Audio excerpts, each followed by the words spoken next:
I want you to picture something incredibly mundane for a second. Think about your bathroom. Oh, yeah, the most mundane place in the house. Right, exactly. Specifically, visualize that one drawer or, cabinet under the sink.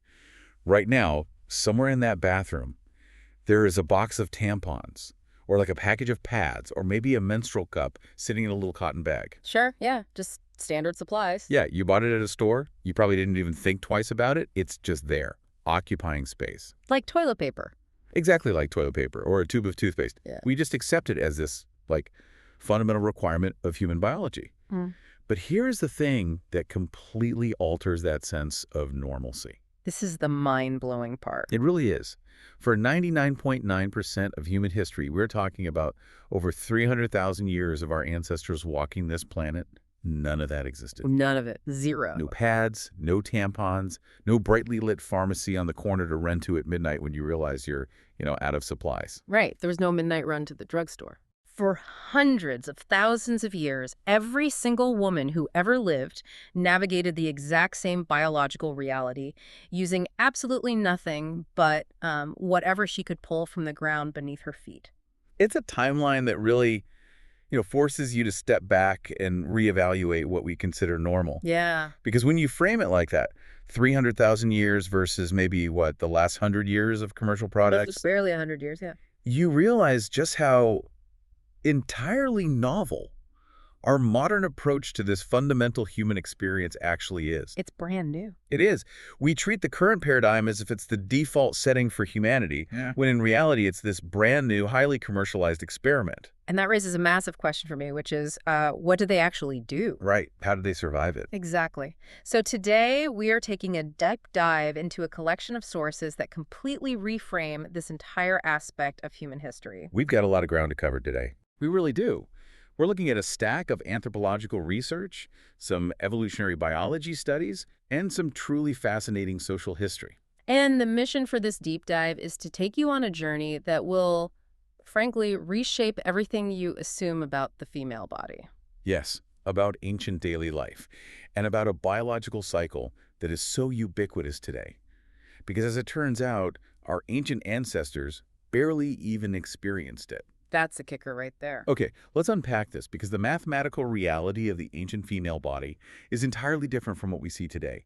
We have to start with the sheer numbers. Yeah, the math is the anchor for everything else we're going to discuss today. The discrepancy in lifetime menstrual cycles is where this whole story begins, right? It is. To genuinely grasp how early humans managed menstruation, you first have to understand how utterly infrequent it was. Just how rare we're talking. Exactly. Let's look at the baseline today. A modern woman living in an industrialized country will experience roughly 450 menstrual cycles in her lifetime. 450 times. I mean, that is roughly 40 years of monthly cycles. Yep. Assuming a first period around age 12 going all the way to menopause somewhere around age 50. A constant monthly biological event for 4 entire decades. That's the modern norm, 450 cycles. But if we travel back in time, say, 50,000 years ago, that number just completely plummets. It's not even close, is it? Not even a little bit. An ancient woman lived an entirely different biological reality. Our sources highlight the work of anthropologist Beverly Strassman, who conducted a really pivotal study on the Dogon people of Mali. The Dogon people, right? Yeah, they're an agricultural society, but crucially for Strassman's research, they were an indigenous population living largely without access to modern hormonal contraception. Okay, so what does a study like that actually look like on the ground? Because I imagine you can't just, hand out surveys and ask people to recall their lifetime reproductive history with perfect accuracy. Oh, definitely not. Strassman's methodology was incredibly rigorous and really culturally embedded. In Dogon villages, there are traditional menstrual huts situated on the edges of the settlements. Okay, so physical structures specifically for this. Right. Women go to these huts when they're menstruating. So Strassman lived in these communities for over 2 years, and she literally tracked the visits to these huts. Wow, she just observed the comings and goings. Exactly. She collected data on pregnancies, nursing durations, the onset of menopause. She was looking at the entire reproductive life cycle in a natural pre-industrial setting. And what did she find? Her research revealed that Dogon women menstruated roughly 100 times in their entire lives. Wait, 100 times? That is a massive fraction of the modern experience. It's a huge reduction, but it actually goes even further than that. Further than 100. Yeah, because other evolutionary anthropologists who study strict hunter-gatherer populations groups who rely entirely on foraging and moving across the landscape. Which is, how humans lived for the vast majority of our history. Exactly. Researchers studying those groups have put that number even lower. They estimate that a woman living 50,000 years ago would have experienced as few as 50 periods in her entire lifetime. 50, not Yeah. 500. 50 periods in an entire lifetime compared to our 450. It's staggering when you look at it side by side. It honestly sounds like a typo in the data when you first hear it. The difference is enormous. I mean, it means that what we consider a relentless monthly staple of existence was practically a rare, isolated event. It was exceptionally rare. And what's fascinating here is the cascade of biological reasons behind this massive deficit. That it wasn't just like one thing, right? No, it wasn't just one factor at all. It was the entire structure of their lives interacting with their biology. Okay, break that down for me. Well, the very first reason starts right at the beginning of a woman's reproductive life, which is the delayed age of menarche, or, the first period. Ancient girls simply did not hit puberty when modern girls do. Right, because in the U.S. today, the average age of a girl's first period is, what, about 12? About 12, yeah, and it's actually been trending slightly earlier in recent decades. Okay, but in hunter-gatherer societies. The anthropological data pushes that number significantly back, closer to 16 or 17 years old. So we are talking about an entirely different adolescent experience. For the first 16 or 17 years of an ancient woman's life, this biological process wasn't even on the radar. Not even a blip. The body was just focused on growing. What is causing that massive gap, though? Why is a modern 12-year-old biologically ready for this, but an ancient teenager isn't ready until she's almost an adult by our standards? It basically comes down to body fat and the daily expenditure of energy. The human reproductive system is it's incredibly resource intensive. Right, building a human takes a lot of calories. Huge amounts. It requires a specific, sustained threshold of energy reserves, specifically stored adipose tissue, so body fat, before the brain will even signal the ovaries to switch on. And ancient girls were just burning too much energy. Exactly. They were exceptionally lean. From childhood, they were walking miles every single day, foraging beside their mothers, carrying water, gathering roots and tubers. Just constant physical labor. Right, they were constantly physically active in a way modern humans rarely are. Plus, they only ate when food was actively available. Which means dealing with seasonal scarcities. Yeah, unpredictable caloric intake is a hallmark of a hunter-gatherer context. I'm trying to think of the best way to visualize this. So it's almost like, well, think of a smartphone, right? Okay, I like where this is going. When your battery hits 10%, the phone goes into low power mode. It shuts down background app refresh, it dims the screen, and it stops non-essential functions just to keep the core operating system running. Right, preserving the essentials. Is the body essentially performing that same kind of triage? Like, it won't let you run a high-energy background app like ovulation until the phone is firmly plugged in and is a caloric surplus. That captures the mechanism beautifully. Yes. The human body is performing this continuous, highly sophisticated energy audit. An energy audit. That's a great way to put it. Ovulation, the preparation of the uterine lining, the potential demands of a pregnancy, they all demand a massive caloric investment. So there aren't enough calories. If the hypothalamus, that's the part of the brain that acts as the control center for these hormones, detects that the calories coming in are needed just for basic survival, it refuses to allocate energy to reproduction. It just keeps that app closed. It keeps the app closed. It prioritizes keeping the muscles moving for those daily miles, maintaining core body temperature, supporting the immune system. Just staying alive. Exactly. The bodies of these young women simply did not have the caloric surplus necessary to trigger menstruation at age 12. They had to reach a much later stage of physical maturity, grow larger, and slowly accumulate enough steady fat reserves by age 16 or 17 to finally cross that biological threshold. That makes perfect sense from an evolutionary standpoint. The body is protecting itself. Highly protective. Yeah, because if you get pregnant during a famine when you are 12 and barely have enough energy to walk, neither you nor the child is going to survive. It would be an evolutionary dead end. But this brings up a logical gap for me. Let's say they start their cycles at 17. That explains the delayed beginning. But a woman is reproductive until roughly age 50. Right. That is still over 30 years of reproductive life. Even if you start at 17, how do you only end up with 50 periods in 3 decades? I mean, 30 years of months is still 360 months. Where are all those missing periods? That is where the daily reality of ancient adult life really comes into focus. You have to remember that they are living without any form of modern, reliable contraception. Right, no pills, no IUDs. Because of this, the reproductive timeline moved very quickly once it finally started. The data suggests most ancient women became pregnant within a year or two of their very first menstrual cycle. Wow, okay, so right away. And the moment pregnancy begins, the math changes completely. You immediately have 9 months of gestation, during which time the ovaries are dormant. Right, and obviously no menstruation during that time. Exactly. So right out of the gate, you have almost a year knocked off the calendar. Okay, but 9 months of pregnancy still doesn't get us down to a lifetime total of 50. Because the pregnancy itself is only the very first phase of a much longer biological loop of suppression. What comes after the pregnancy? After those 9 months comes breastfeeding. And we have to be very clear here. The way early humans breastfed was fundamentally different from the kind of scheduled feeding we typically see in modern industrialized societies today. How so? I mean, isn't breastfeeding just breastfeeding? Not from an endocrinological standpoint, it's totally different. To understand this, evolutionary biologists often look at the Kum people of the Kalahari Desert in southern Africa. Oh, right, I've seen them mentioned in our sources. Yeah, they've been studied extensively because their traditional foraging lifestyle offers a window into ancient human practices. Mothers in these communities breastfed their children on demand. Meaning whenever the baby cried. Exactly. This wasn't a scheduled feeding every 3 or 4 hours where the child is then put down in a crib. The infant was carried in a sling against the mother's body all day long. So they were constantly attached. They nursed continuously, sometimes for just a minute or two, but dozens and dozens of times throughout the day and night. Just constant microfeedings. Yes. And crucially, this intense on-demand nursing lasted for 3 to 4 years straight per child. Wait, 3 to 4 years of on-demand, continuous nursing?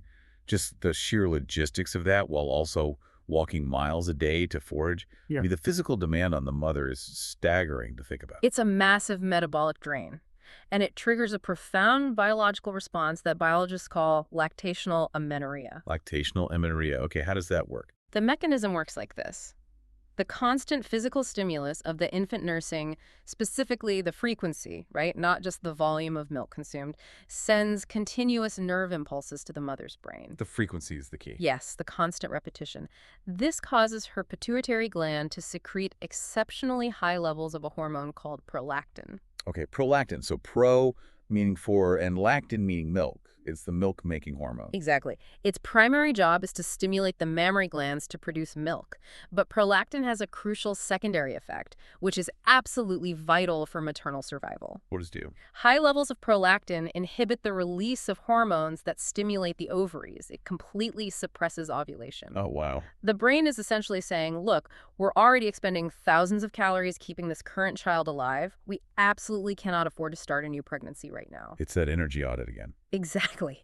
It signals to the ovaries to stay dormant. And as we know, if there's no ovulation, there's no uterine lining built up, and therefore no period. Let me map out this typical ancient woman's reproductive life, because it looks nothing like the trajectory we are familiar with today. It really doesn't. Go for it. Okay, so she gets her first period around 16 or 17. She is pregnant within a year or two. That's 9 months with no cycle. Then she is breastfeeding on demand for 3 to 4 years, which keeps her prolactin levels spiked, which suppresses her cycle entirely. You've got it. So we are talking about a continuous block of 4 to 5 years where she doesn't menstruate a single time. That is the standard biological rhythm of antiquity. And then, eventually, the child reaches an age where they're eating more solid food, they begin to wean, the frequency of nursing drops, and the prolactin levels finally dip below that suppressive threshold. And that's when ovulation resumes. Exactly.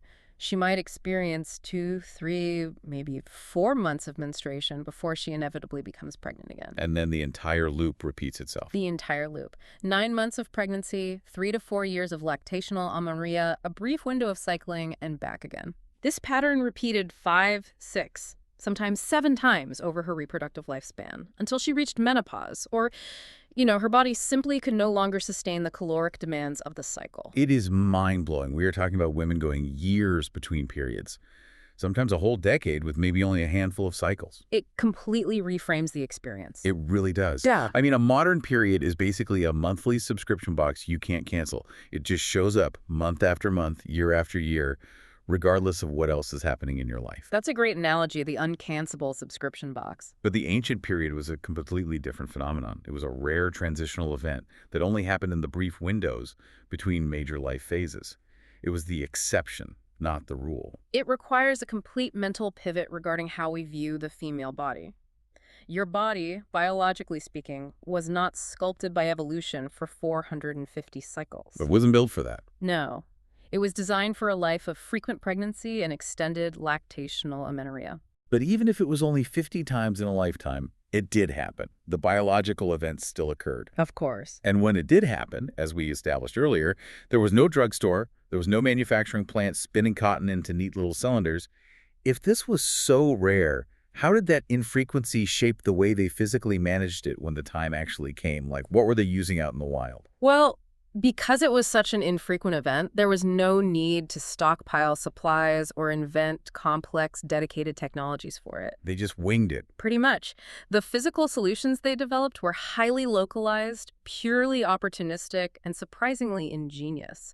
They used whatever the specific landscape around them provided. Give me an example. What did they find? Well, across various cultures and climates, particularly in the northern hemisphere, one of the most common materials used was soft moss. Moss, like from a tree. Specifically, a genus called sphagnum moss, which you typically find in damp bogs and wetlands. Bog moss. If I'm even being honest, walking into a swamp and grabbing a handful of wet moss doesn't exactly sound like the height of comfort or hygiene. I know it sounds wild to us now. And it must have been some specific property to it that made it the go-to material, right? There is a very good reason it was used. Sphagnum moss is a marvel of natural engineering. If you look at it under a microscope, the leaves are composed of two types of cells: small, living green cells that carry out photosynthesis, and large, dead, empty cells called hyaline cells. Hyaline cells, what do they do? These hyaline cells have pores in them, and their entire structural purpose is to draw in and hold water. Because of this cellular structure, dried sphagnum moss is incredibly absorbent. How absorbent are we talking? It can hold up to 20 times its own weight in liquid. 20 times? Yeah. Are you serious? That is probably more absorbent than half the commercial products on the market today. It's remarkably effective. And furthermore, sphagnum moss is naturally acidic, which gives it mild antibacterial properties. Oh, wow. So it's actually hygienic. Yes. Women would harvest this moss, dry it out, and then pack it between their legs.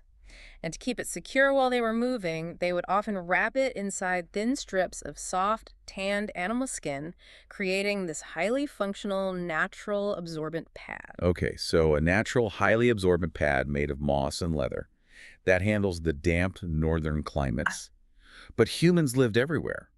What about people who lived in the desert or the plains where there are no bogs? They adapted to their specific biomes with that exact same opportunistic mindset. In drier regions, women used bundles of dried, soft grass. Just grass. Yeah. Or in forested areas, they learned to soften the inner fibers of certain tree barks until they were pliable. That sounds like it took some skill to prepare. It did. Some indigenous groups in the Americas utilized the highly absorbent down from milkweed plants or cattails. They utilized the materials that were abundant, free, and available in their immediate environment. It's brilliant, really. It is. But it's also crucial to note that some groups used absolutely nothing at all. Wait, nothing at all? As in, they just ignored it completely? Essentially, yes. Ethnographic accounts from various indigenous communities around the world, from certain groups in South America to populations in Central Africa, describe women simply wearing dark woven wraps or thicker skirts during menstruation. Just letting it be. Or, in many cases, if they were in a climate where minimal clothing was worn, they allowed the blood to flow freely while they just continued with their daily activities.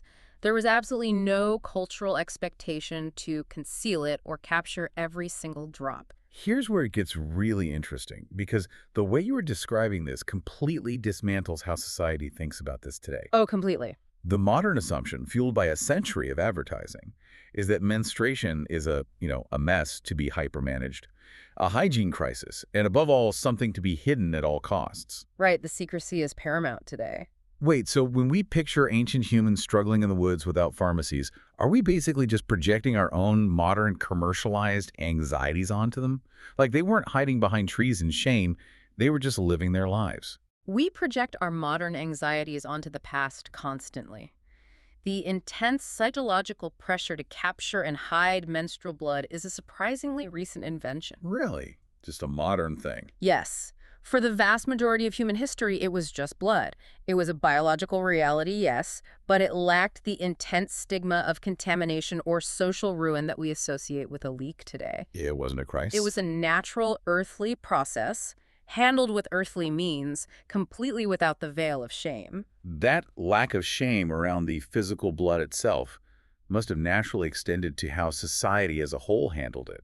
Because if you aren't desperately trying to hide this biological process from the men in the group, you can actually build social structures around it. You can acknowledge it publicly, yes. Which brings us to a concept in our sources that seems to be one of the most famously misunderstood institutions in all of anthropology, Yeah. the menstrual hut. Ah, yes, the menstrual hut, or the menstrual lodge. This is a structural concept that exists in the anthropological record across dozens of distinct cultures, spanning every single inhabited continent. So it was everywhere. Everywhere. Women who were menstruating would leave their family dwellings and go to these specific designated communal structures on the edge of the village. Now, the immediate modern bias, the assumption almost everyone makes when they hear the phrase menstrual hut, is that this was a form of archaic punishment. Right. We picture exile. Yeah, we assume these women were being banished.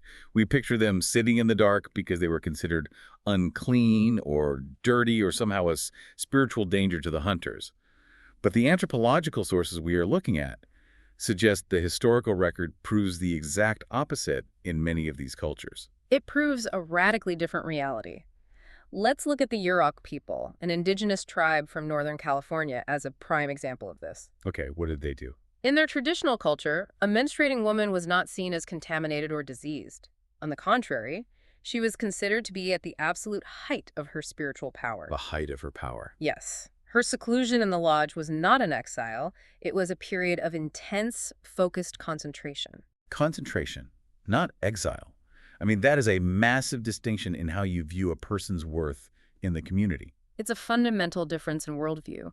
The Yurok belief was that during this time, her spiritual energy was simply too intense, too potent for ordinary, mundane, daily life. She couldn't just be doing chores. Exactly. She couldn't be making baskets or cooking food because her mind and spirit were occupied with higher, more powerful forces. She was removed from daily tasks out of deep reverence for that power, not out of disgust. But that is so profoundly different from the unclean narrative. And we see similar structures of reverence and community in other parts of the world. Take the Kalasha people of the Hindu Kush Mountains in Pakistan. The Kalasha rising. They had a communal menstrual house called the Bashali, and the Bashali functioned as something much closer to a communal retreat. A retreat, like an actual break from their daily labor. In a very real, tangible sense, yes. Women gathered there together when their cycles synced up or overlapped. Just hanging out together. The ethnographic accounts from anthropologists who have observed the Bashali describe the women telling stories, sharing food that was brought to them, laughing, washing their hair, and most importantly, sleeping and resting. They actually got to rest. They did. And while the women were in the Bashali for those 4 or 5 days, the men and the children were expected to manage the household, tend to the livestock, and do all the daily chores without them. Okay, for anyone listening to this right now while commuting to a 50-hour-a-week job, just imagine society legally mandating that you take 5 days off every month to go hang out in a cabin with your friends while your partner does all the chores. It sounds pretty appealing, doesn't it? It sounds like a mandated spa retreat rather than a prison. I mean, you have a society where women are likely working from dawn to dusk every single day, foraging, farming, cooking, caring for children. The Bashali gave them a guaranteed break. If we connect this to the bigger picture, you realize what a profound societal loss this represents. Yeah, we lost that completely. For women working exhausting physical hours every single day, the Bashali was the only break that biology actively built into their lives. It was a socially sanctioned period of rest and female solidarity. And today? Modern hustle culture has entirely erased this concept. Today, the expectation is that You push through. You take a painkiller, you hide the symptoms, and you're expected to perform your labor at 100% capacity every single day of the month, regardless of what massive hormonal shifts your body is undergoing. It's a tragic paradigm shift. Yeah. How did we get from your energy is too powerful, go rest and laugh with the women while the men do the chores, to you are contaminated by this discrete product, hide it up your sleeve on the way to the office bathroom, and pretend nothing is happening? We traded communal rest and spiritual reverence for isolated shame and unbroken labor. We really did. And if we dig even deeper into this idea of reverence and the social power of this biological event, it takes us into the core of our sources today, into some truly wild territory regarding human evolution. Okay, this is the part of the deep dive that completely blew my mind. Because if menstruation was viewed as a time of immense power and a reason for communal gathering, it wasn't just a biological footnote. It was a cornerstone of how early humans organized themselves. It was foundational. There is a groundbreaking scientific theory we need to explore that suggests menstrual blood might actually be the literal origin of human culture itself. This is where we shift from social history into deep evolutionary anthropology. We're talking about the female cosmetic coalition's hypothesis. The female cosmetic coalition's hypothesis. Okay. This was proposed by two prominent evolutionary anthropologists, Camilla Power and Chris Knight. They developed this hypothesis to solve one of the greatest mysteries in the early archaeological record. What was the mystery? Across archaeological sites in Africa, dating back 100,000 to over 160,000 years ago, researchers consistently find one specific substance in massive quantities. It's everywhere. They just kept finding the same thing. Yeah. They find it ground into fine powder, mixed with animal fat, applied to stone tools, rubbed into bones, and eventually painted on the walls of caves. Red ochre, an iron-rich clay pigment. It is one of the oldest and most widespread substances in human history. It is ubiquitous in these early sites. Now, I always thought, and I think most people assumed, that this was just early humans discovering art, just prehistoric finger painting, because they happened to find a rock that made a pretty red mark. That was the traditional, rather simplistic assumption for decades. Art for art's sake. Right, just making things look nice. But Power and Knight proposed something much more specific, biologically driven, and frankly, brilliant. They believe this sudden explosion of red ochre use in the archaeological record is directly connected to menstruation and the social power of women. Okay, how do they connect a red rock to menstruation? To understand their logic, we have to look at how humans evolved compared to our closest primate relatives. In many primate species, like chimpanzees or baboons, females exhibit highly visible physical signs of ovulation. Like physical changes to their bodies. Swelling, bright pink or red coloration, unmistakable visual signals to the males that they are fertile and ready to mate. Right, the classic baboon example. It is basically a biological billboard advertising fertility to the entire troop. Exactly, it's a clear broadcast. But as hominids evolved into modern humans, human females lost those visible signs of ovulation. Our ovulation became completely hidden. You can't just look and know. No, you cannot look at a human female and know if she is ovulating. Consequently, menstruation became the single most obvious, undeniable visual marker of a woman's reproductive status. The only clue left. Power and Knight argue that early human women began mining, grinding, and painting their skin with red ochre specifically to simulate menstrual blood. Hold on, I have to push back on this a little bit. Sure. Couldn't this just be prehistoric bug spray or sunblock? I mean, indigenous people all over the world use mud and clay for protection against the elements. How do we know these women were deliberately faking menstrual blood and not just putting on SPF 5000? That's the exact question skeptics of the hypothesis asked, and the archaeological evidence provides a compelling defense.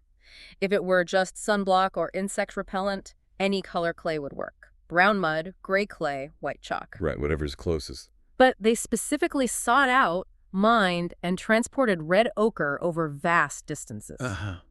So they wanted red. They needed red. Furthermore, when archaeologists find these early ochre pieces, like in Blombo's cave in South Africa, they aren't just smeared, they're often engraved with specific geometric patterns. Meaning it was symbolic. Indicating ritualistic or symbolic use, not just utilitarian smearing. And the color red is biologically hardwired into primate brains to signal reproductive status. Power and Knight argue the color choice was highly intentional. Okay, so let's say they are deliberately painting themselves red to look like they're menstruating. Why would they do that? What is the evolutionary advantage of faking a period? It was a collective social signal designed to manipulate the behavior of men. Manipulate how? Think about the dynamics of early human groups. If one single woman is menstruating, it signals she will soon be fertile. In a primate dynamic, that might make her vulnerable to unwanted attention, mate guarding, or aggression from dominant males who want to monopolize her. So it puts a target on her back. Exactly. But if a whole group of women, a coalition, paints themselves in red ochre, they create a united, confusing front. The males cannot tell who is actually menstruating and who is just painted. So they're using the symbol of blood to declare solidarity. They are weaponizing the symbol. By painting themselves collectively, they're telling the males, we are unified. You cannot pick one of us off. If you want access to us, you must respect our boundaries, and you must provide provisions like meat from the hunt for the entire group. That is genius. It's a way of taking a biological reality and organizing it for social and economic power. So if I'm understanding this correctly, red ochre was essentially the first social media status update. It was a way for a coalition of women to broadcast a unified, powerful message to the entire group. We are together, we are powerful, bring us food, and respect the boundary. That is a perfect modern analogy. It was a deliberate, unified broadcast, and the implications of this hypothesis, if true, are absolutely staggering for our understanding of human origins. Because it changes our understanding of early human intelligence, right? It changes everything. It means that early humans weren't just reacting to their environment like animals, they were abstracting it. They're making symbols. They were taking a physical substance, biological blood, and recognizing that it held immense social power. Then they made a massive cognitive leap. They took a completely different external substance, red stone, and used it to represent that power. It's symbolic thought. That leap from a biological fact to an abstract shared symbol is the foundational building block of human language, of art, of religion, of society itself. It means that human culture didn't start with men painting hunters and spears on cave walls. Human culture may have literally been born from a coalition of women using the symbolism of menstruation to demand respect and provisions. That is incredible. Culture born from the very thing we are now taught to hide in a cabinet. Which brings up a really frustrating logical gap for me. What's the gap? We have established a 300,000-year history here. A history of rare periods, of deep spiritual reverence, of communal rest in the Bashali, and of profound cultural symbolism stretching back to the very dawn of abstract human thought. Right. How on earth did we get from cosmetic coalitions defining human culture to disposable plastic products that we sneak to the bathroom, hidden up our sleeves? It's a story of rapid, unprecedented commercialization. For most of recorded history, even as civilizations grew and settled into cities, the methods remained relatively natural. People just used what was around them. Though evidence from antiquity is notoriously fragmented because fabrics disintegrate, there is some textual suggestion that in ancient Egypt, women may have used softened papyrus fashioned into something resembling a primitive tampon. Softened papyrus sounds like an absolute nightmare, honestly. It's basically paper. Yeah, historians debate how widespread or practical that actually was. But what about closer to our modern era, say medieval or Victorian Europe? In medieval and early modern Europe, we see the widespread use of rags. Women would take pieces of old linen or cotton cloth, use them, wash them, hang them to dry, and reuse them for years. Just standard laundry. This was a completely standard, accepted household practice. In fact, that is precisely where the colloquial and now somewhat derogatory phrase on the rag originates. It was simply a literal descriptive phrase of the method. Washable, reusable cloth. Yeah. That still sounds somewhat connected to the ancient ways of just using what you have around the house. When did the massive pivot happen? Like, when did it shift from a piece of household linen to a commercially manufactured box on a shelf? The massive pivot happened incredibly recently, and it was driven by global conflict. It happened during World War I. World War I. I'm trying to draw the line there. How does a global war in the trenches of Europe change menstrual products for women? Through the invention of a new material created specifically for battlefield trauma. During the war, there was a massive global shortage of cotton, which was desperately needed for uniforms and explosives. So cotton was rationed. Yes. A company called Kimberly-Clark, led by a scientist named Ernst Mahler, had developed a new material right before the war called cellucotton. Silicone. It was a cellulose material derived from wood pulp, not cotton. It was cheap to mass produce, and Kimberly-Clark began supplying it to hospitals for use as surgical dressings. For the soldiers. Exactly. French and American nurses working on the front lines were dealing with horrific, heavily bleeding shrapnel and bullet wounds. They were supplied with these silly cotton bandages. And I bet they noticed how well they worked. Oh, they did. These nurses, working grueling shifts, quickly realized that these cellulose bandages absorbed blood far more effectively, held much more liquid, and were far cheaper than any traditional cotton cloth they had ever used. And nurses, being practical, resourceful women who don't have time to wash rags while treating soldiers, they put two and two together. Exactly. They started taking these battlefield bandages and using them for their own menstruation. The material was incredibly effective. So the nurses invented it. They adapted it, yes. Oh. But here is where the commercial pivot happens. When the war ended in 1918, the Kimberly-Clark Company suddenly had massive surplus stockpiles of this silly cotton material and no active war to supply. They had warehouses full of it and no buyers. They were facing a massive financial loss. They were desperately looking for a new consumer market. They learned about the nurses' adaptation, took this wartime trauma material, wrapped it in a fine gauze, and turned it into a commercial consumer product. They just repackaged it. They named it Kotex, which was short for cotton-like texture. Kotex. Wow. So the brand that is still sitting on shelves today was literally born in the trenches of World War I. Yes. In 1920, Kotex, the very first widely commercially available disposable menstrual pad, went on sale. So what does this all mean for how we view the body? The irony here is just thick. The product that supposedly modernized women's health was literally invented to plug up bullet wounds. It was a trauma dressing. Right. It took a natural biological process and inherently medicalized it by treating it with trauma supplies. Did the invention of Kotex create this modern culture of silence and shame, or did it just capitalize on a shift that was already happening in Victorian society? It's a bit of both, really, but commercialization and advertising undoubtedly accelerated and weaponized the shame. When you put a product in a box, put it on a store shelf, and market it as a discrete solution, you are inherently telling the consumer that they have a problem that requires hiding. You're inventing the problem to sell the cure. The advertising campaigns in the 1920s and 30s leaned heavily into the idea of secrecy, invisibility, and avoiding embarrassment. They even set up silent purchase counters in pharmacies. Wait, silent purchase counters? Yes. A woman could walk in, drop a nickel in a box, and take a plain, unmarked box of Kotex off the counter without ever having to speak the word to the male clerk. They sold the cure by actively manufacturing the shame. Exactly. And what is truly staggering is the speed of this transition. In the space of a single generation, a 300,000-year-old communal, natural practice that was once the bedrock of cultural symbolism was entirely replaced by a standardized, boxed, plastic-wrapped commodity that you weren't even supposed to talk about. One generation to wipe out 300,000 years of history? That is heavy. It was a total erasure. But we didn't just change the products we use. We completely altered the biological math, going back to what we discussed at the very beginning.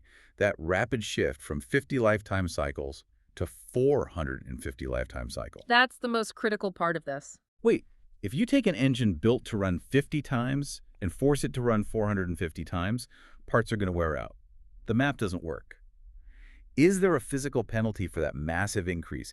You can't just increase a major biological function by 900% and expect the body to just be fine with it. You absolutely cannot, and the consequences are profoundly dangerous.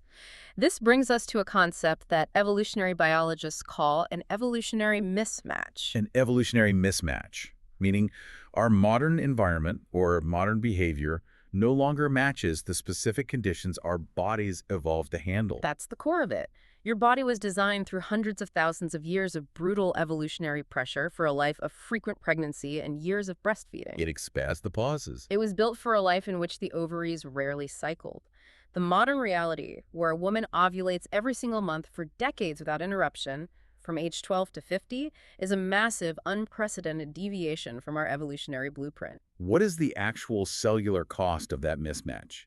Why is ovulating 450 times dangerous? What is physically happening in the body? To understand the danger, you have to look at the microscopic mechanics of ovulation itself. Ovulation is not a gentle release. Every single time a woman ovulates, the surface of the ovary literally ruptures to release the egg. It tears open. It tears open. After that physical rupture, the immune system triggers a localized inflammatory response.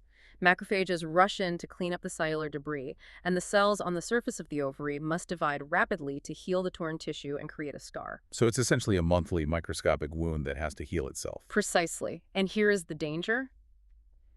Every single time a cell divides to heal that tissue, there is a microscopic chance for a copying error in the DNA, a genetic mutation. And repeated genetic mutations, especially driven by constant inflammation, are what lead to cancer. You're hitting on the main mechanism. The dramatically higher number of lifetime ovulations in modern women means exponentially more tissue ruptures, exponentially more inflammation, and exponentially more cell divisions. Which means more chances for things to go wrong. Which means exponentially more opportunities for a lethal mutation.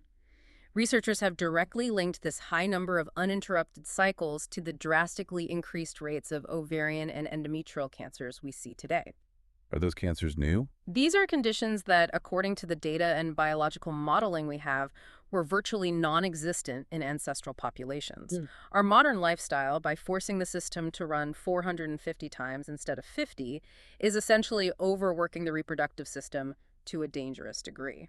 That is terrifying, but also incredibly eliminating. It reframes these specific reproductive cancers not just as random bad luck or strictly genetic, but as a direct consequence of this biological mismatch. We are living in a biological environment our bodies don't recognize. That's exactly what it is. Which brings up a really counterintuitive reality from the sources regarding something that we debate constantly today. Yeah. The hormonal birth control pill. Ah, yes. The pill is a fascinating and highly relevant piece of this puzzle. It is heavily debated for various valid reasons. It has systemic impacts, mood side effects, and complications that shouldn't be ignored. Right, it's not perfect. But in this highly specific context of evolutionary mismatch and ovarian cancer risk, the pill does something biologically remarkable. Because the hormonal birth control pill works by artificially keeping hormone levels steady to suppress ovulation entirely, it actually drastically lowers the risks of these specific cancers. So let me get this straight. The modern pill, which seems like the most highly artificial, unnatural pharmaceutical intervention possible, is actually acting like a biological time machine. Yes. By stopping the monthly rupture of ovulation, it is accidentally recreating the hormonal pause that women's bodies were historically built for when they were pregnant or nursing. That is an excellent way to conceptualize it. It is a brilliant paradox. The pill is not lowering the cancer risk because it is a targeted cancer drug actively treating a disease. It is lowering the risk because it is artificially imposing the dormant state that the ovaries evolved to expect. It's forcing the pause. It is halting the relentless monthly cellular damage of those 450 cycles, returning the body to a state much closer to the ancient pattern of suppression. A biological time machine in a blister pack. The layers of irony in this entire topic are just unbelievable. We have taken a journey today that is frankly hard to wrap my head around. Let us synthesize what we have uncovered here, because the contrast between our past and our present is stark. Really stark. For over 300,000 years, menstruation was a rare event, experienced perhaps 50 times in a lifetime due to the intense demands of the ancient environment. It was deeply woven into the social fabric of the group. Women utilized the earth moss, bark, or nothing at all. Right. They gathered in communal lodges like the Bashali to rest, supported by their societies. They may have used red ochre to simulate this blood, creating cosmetic coalitions that potentially sparked the very origin of human cultural symbolism and abstract thought. It was revered, it was visible, it was powerful. And then, in the blink of an evolutionary eye, in the space of a single century, it was entirely transformed. It became a frequent, physically taxing, and potentially dangerous event of 450 cycles. It was medicalized by wartime trauma supplies, commodified into plastic-wrapped products, and shoved into the shadows by advertising campaigns selling shame. It went from being the literal origin of human culture to something you buy without speaking and use without being seen. To you listening right now, I want you to think back to the bathroom drawer we talked about at the very beginning of this deep dive. The next time you open it and see that box, remember that the secrecy surrounding it is entirely a modern invention. Your ancestors did not hide this process.